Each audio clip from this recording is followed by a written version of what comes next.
1 Samuel chapter 28. In those days the Philistines gathered their forces for war to fight against Israel. And Achish said to David, "Understand that you and your men are to go out with me in the army." David said to Achish, "Very well, you shall know what your servant can do." And Achish said to David, "Very well, I will make you my bodyguard for life."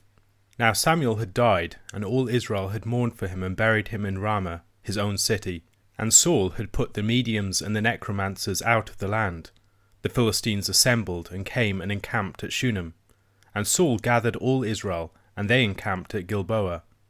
When Saul saw the army of the Philistines, he was afraid, and his heart trembled greatly.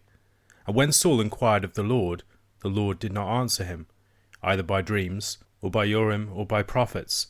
Then Saul said to his servants, "Seek out for me a woman who is a medium, that I may go to her and inquire of her." And his servants said to him, "Behold, there is a medium at Endor." So Saul disguised himself and put on other garments and went, he and 2 men with him. And they came to the woman by night. And he said, "Divine for me by a spirit, and bring up for me whomever I shall name to you." The woman said to him, "Surely you know what Saul has done, how he has cut off the mediums and the necromancers from the land. Why then are you laying a trap for my life to bring about my death?" But Saul swore to her by the Lord, "As the Lord lives, no punishment shall come upon you for this thing." Then the woman said, "Whom shall I bring up for you?" He said, "Bring up Samuel for me." When the woman saw Samuel, she cried out with a loud voice. And the woman said to Saul, "Why have you deceived me? You are Saul." The king said to her, "Do not be afraid. What do you see?" And the woman said to Saul, "I see a god coming up out of the earth." He said to her, "What is his appearance?" And she said, "An old man is coming up, and he is wrapped in a robe." And Saul knew that it was Samuel, and he bowed with his face to the ground and paid homage. Then Samuel said to Saul, "Why have you disturbed me by bringing me up?" Saul answered, "I am in great distress, for the Philistines are warring against me, and God has turned away from me, and answers me no more, either by prophets or by dreams. Therefore I have summoned you to tell me what I shall do." And Samuel said, "Why then do you ask me, since the Lord has turned from you and become your enemy? The Lord has done to you as he spoke by me, for the Lord has torn the kingdom out of your hand and given it to your neighbor David, because you did not obey the voice of the Lord, and did not carry out his fierce wrath against Amalek. Therefore the Lord has done this thing to you this day. Moreover, the Lord will give Israel also with you into the hand of the Philistines, and tomorrow you and your sons shall be with me. The Lord will give the army of Israel also into the hand of the Philistines." Then Saul fell at once full length on the ground, filled with fear because of the words of Samuel. And there was no strength in him, for he had eaten nothing all day and all night. And the woman came to Saul, and when she saw that he was terrified, she said to him, "Behold, your servant has obeyed you. I have taken my life in my hand, and have listened to what you have said to me. Now therefore, you also obey your servant. Let me set a morsel of bread before you, and eat, that you may have strength when you go on your way." He refused and said, "I will not eat." But his servants together with the woman urged him, and he listened to their words. So he arose from the earth and sat on the bed. Now the woman had a fattened calf in the house, and she quickly killed it. And she took flour, and she kneaded it, and baked unleavened bread of it. And she put it before Saul and his servants, and they ate. Then they rose and went away that night.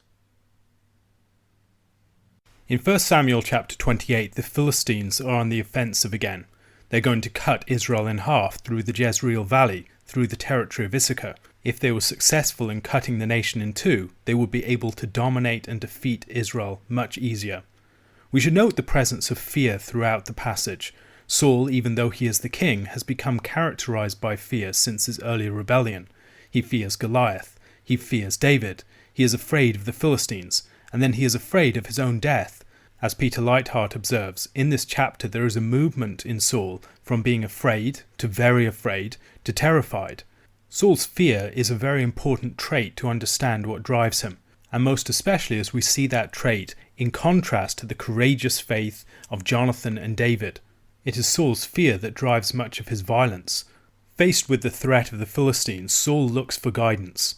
However, Samuel has died, and the Lord isn't answering him in any way. The Lord isn't answering Saul by dreams, he's not answering him by prophets, and he's not answering him by Urim and Thummim. These are the three main forms of counsel from the Lord. Dreams are especially associated with the king, prophecies with the prophet, and the Urim and the Thummim are associated with the priest and the ephod. The story of Samuel's life began in a period of lack of revelation, and with a man lacking in spiritual perception, Eli, and it ends that way too. 1 Samuel chapter 3 verses 1 to 3 tells of a threefold darkness: the lack of the light of the word of the Lord, the dimness of the high priest's eyes, and by implication his spiritual perception, and the lamp of the Lord that was about to go out. Something of this theme resurfaces in verse 6 of this chapter. Saul's robes are an important part of the story too. Saul's robes, along with his spear, are weapons or garments that symbolize his status and his office. Saul, having given up seeking guidance from the Lord, turns to a medium, and he takes off his robes to disguise himself. Earlier in chapter 19 there was another story of Saul taking off his robes, as he lay naked before the Lord and prophesying. Both of these events foreshadow Saul's loss of his kingly authority, his divestiture. The fact that everything happens at night is also significant. The night is a time of doom and foreboding, a time when judgment falls and fates are sealed. In various other parts of Scripture we see darkness and night and the coming of light used as significant pointers to the character of particular periods. The sun goes down upon Jacob at Bethel and doesn't truly rise on him again until he limps away from the encounter with the angel at the Jabbok. Similar patterns occur at the Exodus. The sun rises as Israel finds itself on the other side of the Red Sea and the waters come down upon the Egyptians. The woman as a medium was supposed to be expelled from the land. She was under the ban, and this should help to clue us in on some important themes that are being introduced. Saul comes to the woman with two men in disguise.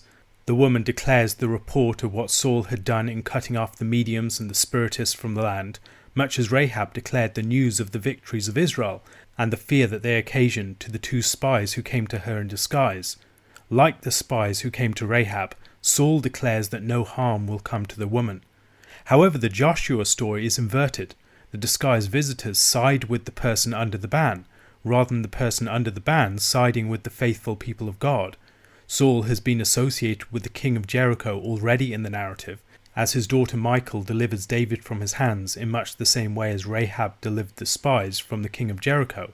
However, now he seals his union with the doomed Canaanites in the eating of the medium's meal. Just as the Rahab story has various Passover themes, so the story of the woman of Endor brings such themes to the fore. There is a meal of unleavened bread at night, which will be followed by the death of the firstborn of Israel, Saul, the king. This is a table of demons, and there is ominous foreshadowing of Saul's death, not merely in Samuel's announcement. It is also important to notice that David's story is being purposefully juxtaposed with that of Saul. Saul suffers a great defeat and will die, whereas David, after initially suffering a great loss, wins a great victory. The dialogue between Saul and the woman replays the story of Genesis chapter 3 and the fall in a number of ways. In a crafty disguise, Saul challenges the divine command that he had been entrusted with as the husband of Israel. The woman repeats the command, but then Saul, like the serpent, flatly denies it. "You will not surely die." Samuel then appears to Saul, literally a god ascending out of the earth, and questions him. "Why have you done this thing, Saul? You will surely die as a result, returning to the dust from which you came. You will be driven forth from the garden of the kingdom, and someone else will take your place." The woman then has a significant interaction with Saul. Saul, who started off as an Adam figure attacking the serpent Nahash, now ends up as a serpent-like figure, aligning himself with a rebellious woman and tempting her to further sin. This is pretty much the exact opposite of what we see in the story of David and Abigail, where Abigail is the faithful woman who delivers David from sin and temptation. The woman obeys the voice of the serpentine Saul, but now calls on him to eat of her food. He initially refuses, but finally listens to the voice of the woman and takes of the food that she gives to him. The repeated references to heeding and obeying voices in this context are charged ones. Samuel had said to Saul in chapter 15 verses 22 to 23, "Has the Lord as great delight in burnt offerings and sacrifices as in obeying the voice of the Lord? Behold, to obey is better than sacrifice, and to listen than the fat of rams. For rebellion is as the sin of divination, and presumption is as iniquity and idolatry. Because you have rejected the word of the Lord, he has also rejected you from being king. In Saul's nadir in chapter 28, we hark back to the earlier events of his life. In chapter 13, Saul's impatience for Samuel led him to disobey God's commandment. In chapter 15, he failed to destroy Amalek, but kept the fatted animals and spared Agag. In chapter 28, Saul resorts to the sin of divination, to which his rebellion was earlier compared. The heeding and the obeying here is the woman's obeying of Saul's wicked request, and the rebellious Saul's heeding of the woman's voice, which seems to echo Adam's sin in chapter 3 verse 17 of Genesis. The woman of Endor is a fallen Eve alongside the Adamic and serpentine Saul. The fact that the medium is simply the woman throughout allows for the accentuation of her archetypal significance. Saul is then finally served the fatted animal, much as the gifts sent by Jesse to Saul with David, and David's music in chapter 16 verses 19 to 23 ironically recall the signs of the kingdom given to Saul in chapter 10. Perhaps the fatted animal also recalls Saul's great sin. A question to consider. In the subtle allusions to the story of the garden and of the fall in the stories of 1 Samuel, what might we learn about the calling of Israel's kings? Romans chapter 9. I am speaking the truth in Christ. I am not lying. My conscience bears me witness in the Holy Spirit, that I have great sorrow and unceasing anguish in my heart. For I could wish that I myself were accursed, and cut off from Christ for the sake of my brothers, my kinsmen according to the flesh. They are Israelites, and to them belong the adoption, the glory, the covenants, the giving of the law, the worship, and the promises. To them belong the patriarchs, and from their race according to the flesh is the Christ, who is God over all, blessed for ever. Amen. But it is not as though the word of God has failed, for not all who are descended from Israel belong to Israel, and not all are children of Abraham because they are his offspring, but through Isaac shall your offspring be named.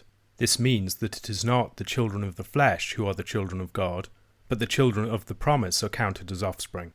For this is what the promise said, about this time next year I will return, and Sarah shall have a son.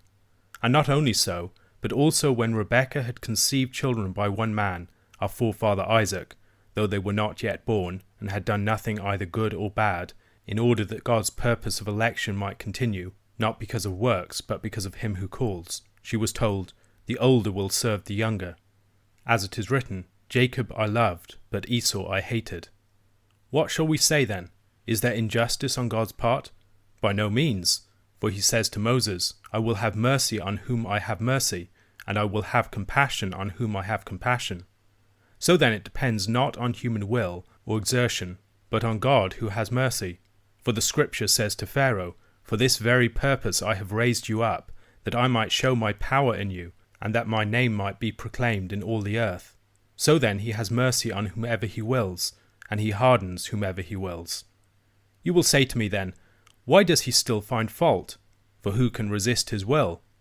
But who are you, O man, to answer back to God? Will what is moulded say to its moulder, why have you made me like this? Has the potter no right over the clay, to make out of the same lump one vessel for honourable use, and another for dishonourable use? What if God, desiring to show his wrath, and to make known his power, has endured with much patience vessels of wrath prepared for destruction, in order to make known the riches of his glory for vessels of mercy, which he has prepared beforehand for glory, even us whom he has called, not from the Jews only, but also from the Gentiles? As indeed he says in Hosea, those who were not my people I will call my people, and her who was not beloved I will call beloved. And in the very place where it was said to them, you are not my people, there they will be called sons of the living God. And Isaiah cries out concerning Israel, though the number of the sons of Israel be as the sand of the sea, only a remnant of them will be saved. For the Lord will carry out his sentence upon the earth fully and without delay. And as Isaiah predicted, if the Lord of hosts had not left us offspring, we would have been like Sodom and become like Gomorrah. What shall we say then? That Gentiles who did not pursue righteousness have attained it, that is, a righteousness that is by faith, but that Israel, who pursued a law that would lead to righteousness, did not succeed in reaching that law. Why? Because they did not pursue it by faith, but as if it were based on works. They have stumbled over the stumbling stone, as it is written, Behold, I am laying in Zion a stone of stumbling and a rock of offence, and whoever believes in him will not be put to shame. Many people have read Romans chapter 9 and following as a sort of appendix to the main body of Romans. Romans 1 to 8 are about the way of salvation. Then in Romans 9, Paul teaches about the doctrine of election, and then gets into the question of the status of Israel. While popular in some quarters, this is quite a mistaken understanding of Romans. If we have been paying attention, it will be clear that the issues addressed in Romans chapter 9 to 11 are absolutely integral to the letter. In fact, a reasonable case could be made that these are the most important chapters for Paul's argument in the epistle. Here it is important to remember that the epistle is in many ways more focused upon God's problem and God's solution to that than upon man's problem and God's solution to that. What do we mean by this? God has to be both just and the justifier. He has to deal appropriately with sin and maintain moral order in his universe. However, he also desires to deliver human beings from sin and put them in right standing with himself. He needs to keep the promises that he has made to Israel. At the heart of the book of Romans is not an account of how individuals can get right with a holy God, although Romans clearly addresses those problems. Rather, Romans is about how, in the fullness of time in history, God revealed his saving justice by which sinful people can be put in good standing with him, how that good standing is not a mere fiction, but is according to truth, being in keeping with judgment according to works on the last day. It is about how this new people in Christ fulfills the great purpose that God had from the beginning, and will involve the renewal of all creation. However, there is one great big glaring problem, and that's Israel. Israel has, for the most part, not responded positively to the gospel. Indeed, they have generally rejected Christ. Yet Israel receives so many blessings and promises from God. It seems as if God has failed in their case. And if that is the case, everything else is thrown into question. If Messiah Jesus is the fulfillment of the promises made to Israel, then how are we to explain this? This is a profoundly personal matter for Paul too. He is in very great distress about the state of Israel. They're his own compatriots. He even goes to the extent of, like Moses in the book of Exodus, expressing the desire that he be cut off in order that they might be saved. He enumerates all of the blessings of Israel, ending with the greatest of all. From Israel, according to the flesh, came the Messiah, Jesus. There is also likely an exceptionally remarkable statement here concerning Jesus. Christ, who is God over all, blessed forever. If this is the right way of understanding Paul's statement, and there is debate on this point, it is a direct statement of the deity of the Messiah Jesus. However, it occurs in a context that heightens the irony. God himself took Israelite flesh, and yet Israel have failed to receive him. In response to this, Paul retells the story of Israel, in order that we can understand what is happening at this juncture in history. Though many have missed the fact, most of Paul's thought is about exploring the meaning of history, how to articulate the events of history in a meaningful narrative that gives us the means by which to move forward in an appropriate manner. At this juncture of history, following the Christ event, how do we understand that Israel has largely rejected the gospel, whereas the Gentiles have accepted it in large numbers? How do we account for this against the background of God's covenant purpose and promise for his people of Israel? This would seem to be incongruous with God's intent to save his people. It would seem to go against the purpose of the covenant.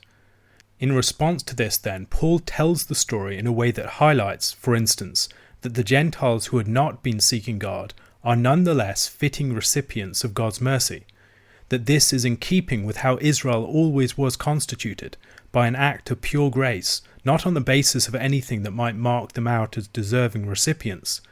Now, this is not just a matter of works. It could be a matter of ancestry, or it could be a matter of some other factor, some standing or worth that people could claim before God. Paul is reading the story of Genesis at this point, and then he moves on to the story of Exodus and elsewhere, but he retells the story in a way that shows that Israel was never established on the basis of its works or its worth, of its keeping of the law, or of its being marked out as the people of the law.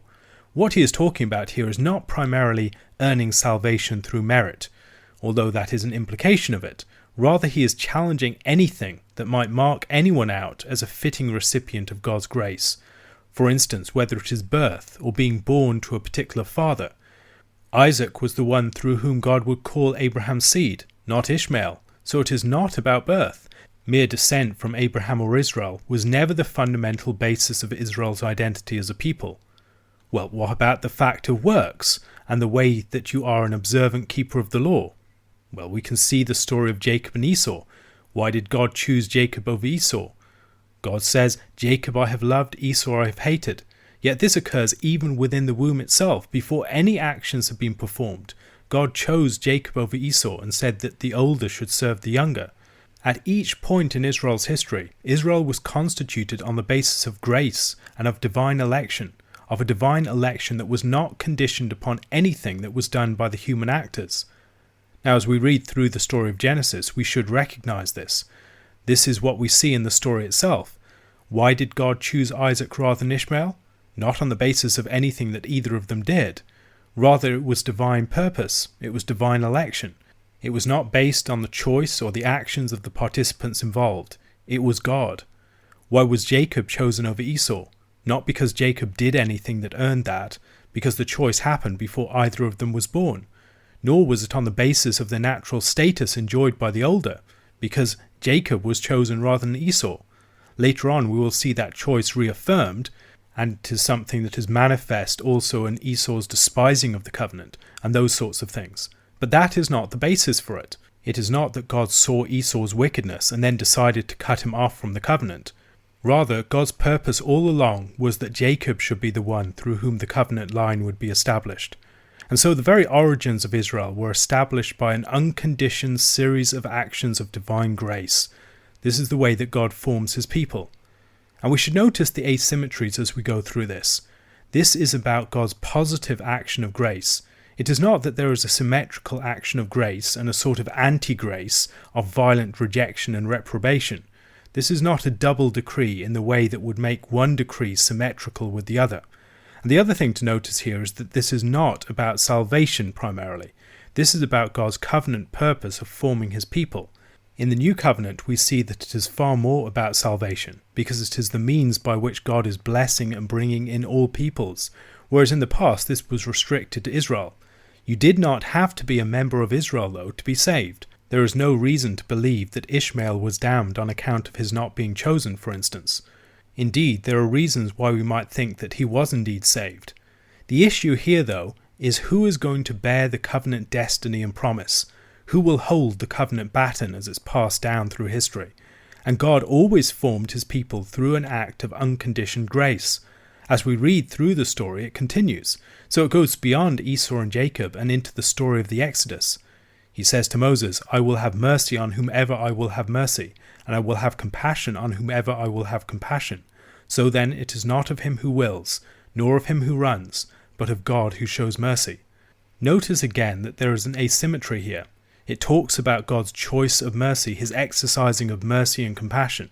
It does not speak about God choosing to exercise a violent rejection of people. The word for hated in the story of Esau need not bear the weight of violent rejection and animosity. Although that element may appear later on as the story develops, it just means that God chose or preferred Jacob over Esau, in the sense that he chose him rather than Esau. We see a similar thing in the story of Rachel and Leah.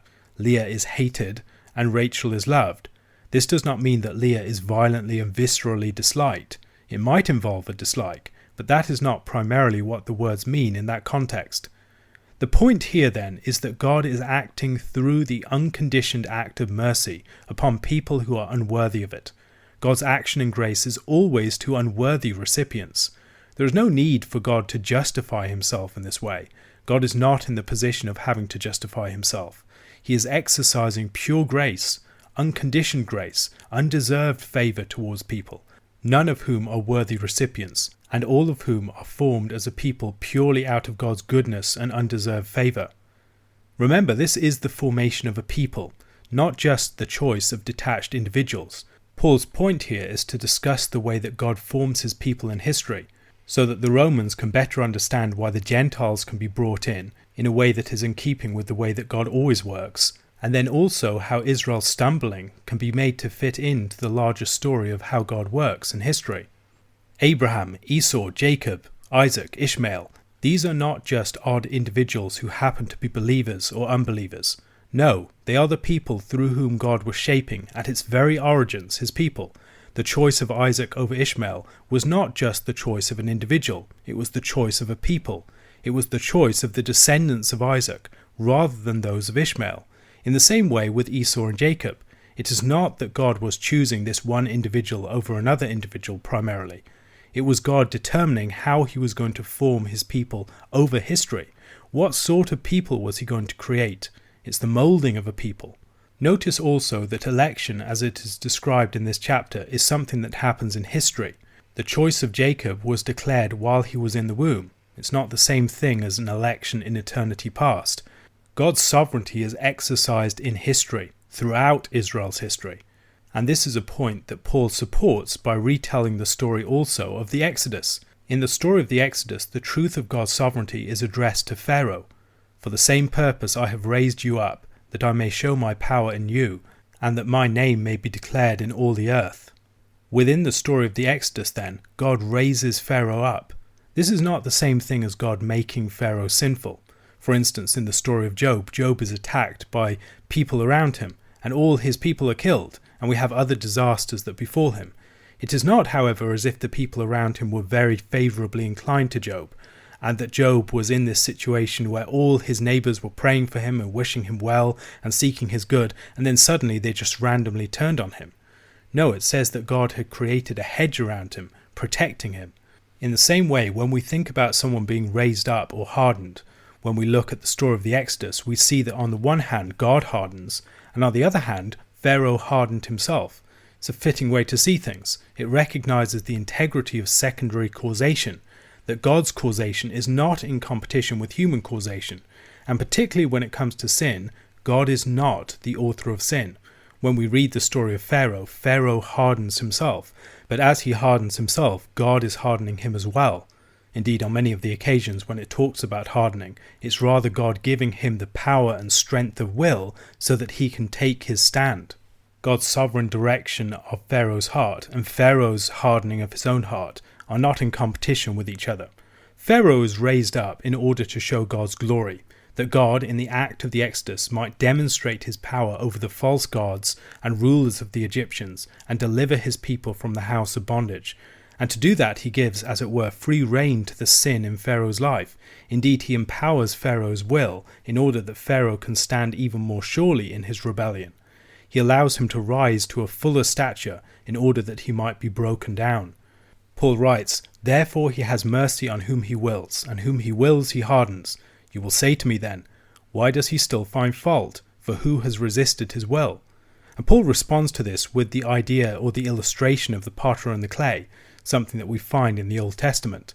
The potter and the clay is an important image to attend to. It is not that God creates a blank slate and then writes on it whatever he wills. The potter-clay image is an image of movement between the potter and the clay. God is shaping real entities in history, real people and real people groups. So, whether he is shaping Pharaoh as a part of the Exodus, whether he is shaping his people through the choice of Isaac and the choice of Jacob over Esau, this is God forming his pottery, as it were, forming his people over history. And as he forms that people, it is being made into a vessel for his glory. And on the other hand, we have vessels of honor and vessels for dishonor. Paul raises a hypothetical question at this point. What if God, wanting to show his wrath and to make his power known, endured with much long suffering the vessels of wrath prepared for destruction, and that he might make known the riches of his glory on the vessels of mercy, which he had prepared beforehand for glory, even us whom he called, not of the Jews only, but also of the Gentiles? What is Paul saying here? He is returning to the situation at this moment in time and raising a hypothetical question. What if God, as in the situation of the Exodus, with the design of saving and delivering his people, is allowing the vessels of wrath to exist and enjoying with much long suffering the vessels of wrath prepared for destruction, that he might make known the riches of his glory to the vessels of mercy? We should recognize a number of things about this. First of all, enduring the vessels of wrath is for the sake of the salvation of the vessels of mercy. It is for the sake of grace that God endures with the vessels of wrath. Likewise, God is not seen as preparing those to the same degree as the others. Those vessels of wrath are hardened, and they are hardened not necessarily through pure divine action upon them. They can be hardened through their own work as well. As we read this, we should read it recognizing that the background is unbelieving Israel and their rejection of and resistance to the gospel. What is the purpose of that? Paul is raising the hypothetical possibility that this is perhaps happening in order that God might demonstrate his power. They are being fitted for destruction, a destruction that ultimately comes in AD 70, as Israel is judged and Jerusalem and its temple are destroyed in God's judgment. That event is the means by which God makes his power known. These vessels of wrath fitted for destruction are not necessarily about vessels of wrath from all eternity, fitted for wrath in hell. Again, it's a historical account. It's about God fitting particular people for destruction within history, for a historical judgment. Israel has rejected Christ. They rejected Christ in his initial mission, and now they have not just rejected the Son of Man, but have rejected the Spirit given at Pentecost that bears witness to the risen Christ. As a result, much of that particular generation will be destroyed. However, God is currently bearing with them with long suffering in order that he might save his people at this moment in time. And that bearing with them with long suffering ultimately leads to bringing in many Jews and Gentiles. These are the people that God has called. This new people is led by the Spirit, the people that he has spoken about in chapter 8. And then again he looks back to the Old Testament story of Hosea. I will call them my people who are not my people, and her beloved who was not beloved. And it shall come to pass in the place where it was said to them, You are not my people, there they shall be called sons of the living God. Isaiah also cries out concerning Israel, Though the number of the children of Israel be as the sand of the sea, the remnant will be saved, for he will finish the work and cut it short in righteousness, because the Lord will make a short work upon the earth. In these references to the Old Testament, Paul is once again showing that this is about the way that God has always done things. The way that God called and established his people at the beginning is the way that he is doing things now in bringing Gentiles in, apart from natural status, works, or ancestry. God called Abraham as if from nothing. God formed Isaac through bringing life to a dead womb and preparing Abraham to bear a seed. None of this is on the basis of merit, on the basis of worth, on the basis of being a fitting recipient of God's mercy. One could imagine certain Israelites protesting. We have the temple. We practice circumcision. We keep the law. We are a people who are marked out by the covenant. We have all these covenant signs. But in themselves, these do not make them fitting recipients of God's grace. We need to look back through the history of Israel to see at this present moment in time all are under sin. God has formed his people from the very beginning through unconditioned acts of grace. It is not based on birth, ancestry, status, standing, or worth. Ishmael had Abraham as his father too, but he was not chosen. It is not on the basis of what you have done. In the case of Esau, Esau was not the chosen one from his very birth, from even within the womb. It is not on the basis of being greater or lesser. Esau was the older, but he was still not chosen over the younger. And as we look through the Old Testament, again and again we see this theme repeated, that God chooses, establishes, forms his people through the sovereign work of grace. It is not on the basis of anything that those people might do to merit their standing or their status. And at this moment in time, just as we see in the prophecy of Hosea, God is calling a people who are not a people, who had been, as it were, not just cut off, but never been a part of the people at all. And as he is calling them, they are, as it were, not just life from the dead, but life out of nothing. The Gentiles, called the people of God, are a people formed where there was no people before. Now all of this raises deep questions. What about God's purposes expressed in his gracious choice of Abraham and his seed? We need not believe that Israel deserved its status to also ask questions like the following. What about God's purpose and commitment expressed in that original act of choosing Abraham? Has God reneged on his purpose and his promise? Has he just abandoned his plan for Israel? Has he just thrown Israel to one side and decided to go on with the Gentiles? These are all questions that Paul is working with, and he will continue with them in the next couple of chapters. Paul states the situation at the end of the chapter. The advent of Christ has led to two effects. Gentiles who had not sought out righteousness, either understood in the sense of God's saving justice, setting the world to rights, or righteousness in the sense of good standing with God. Those Gentiles end up receiving it. while Jews who pursued Torah observance, marking themselves out as special by the law, they believed that that would lead to them receiving God's saving justice or to enjoy good standing with him, but they didn't even succeed in attaining the Torah itself. They pursued the law in the wrong way, by works of the law, rather than in the way of faith, by which true obedience is established. This is all the result of stumbling over a stumbling stone, a common theme in the New Testament. The stumbling stone here is probably both Christ and the faith that corresponds to the receiving of God's grace in him. A question to consider. What are some places in the Old Testament which substantiate Paul's point in this chapter, that God's formation of Israel from the very beginning was apart from status, worth, standing, observance, or ancestry?